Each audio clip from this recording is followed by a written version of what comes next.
CID మాజీ chief IPS అధికారి PV Sunil Kumar వ్యాఖ్యలపైన ఏపీ డిప్యూటీ స్పీకర్ రఘురామకృష్ణరాజు తీవ్ర ఆగ్రహం వ్యక్తం చేశారు. భీమవరం సమావేశంలో సునీల్ కుమార్ చేసిన వ్యాఖ్యలపైన పోలీసులు తక్షణమే విచారణ చేపట్టాలని ఆయన డిమాండ్ చేశారు. సిబిసిఐడికి ఎస్సీ ఎస్టీ కేసులతో ఎలాంటి సంబంధం లేకపోయినప్పటికీ తానే స్వయంగా 4000 కేసులో ఛార్జ్షీట్ వేయించారని సునీల్ కుమార్ అనడం విడ్డూరంగా ఉంది అన్నారు. దీన్ని బట్టే తన కస్టడియల్ టార్చర్ కేసులో ఆయన పాత్ర స్పష్టంగా అర్థమవుతుందని రఘురామ విమర్శించారు. అదే సమయంలో ఢిల్లీ నుంచి వచ్చిన జాన్ మార్కా అనే వ్యక్తి హింసను ప్రేరేపించేలా మాట్లాడారని మండిపడ్డారు.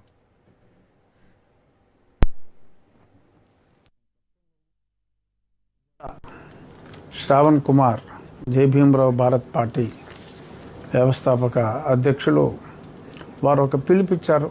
మొత్తం ఆంధ్రప్రదేశ్లో ఉన్న అన్ని పోలీస్ స్టేషన్లలో నా మీద ఒక కంప్లైంట్ ఆయనే తయారు చేసి, మీరందరూ ప్రతి పోలీస్ స్టేషన్లో ఈ కంప్లైంట్ ఇవ్వండి, కొన్ని వేల ఎఫ్ఐఆర్లో మనం కట్టాలి, నేను ఒక బుద్ధి ఒక గుణపాఠం చెప్పాలనుకుంటున్నానని ఆయన చెప్పడం జరిగింది.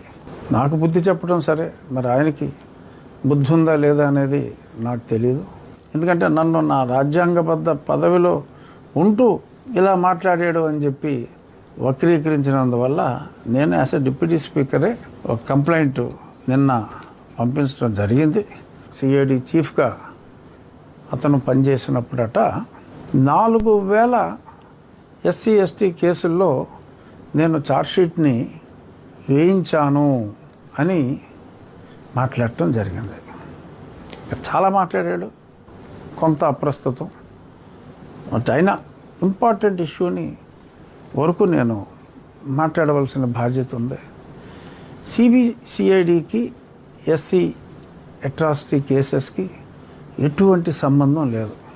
జడ శ్రావణ్ కుమార్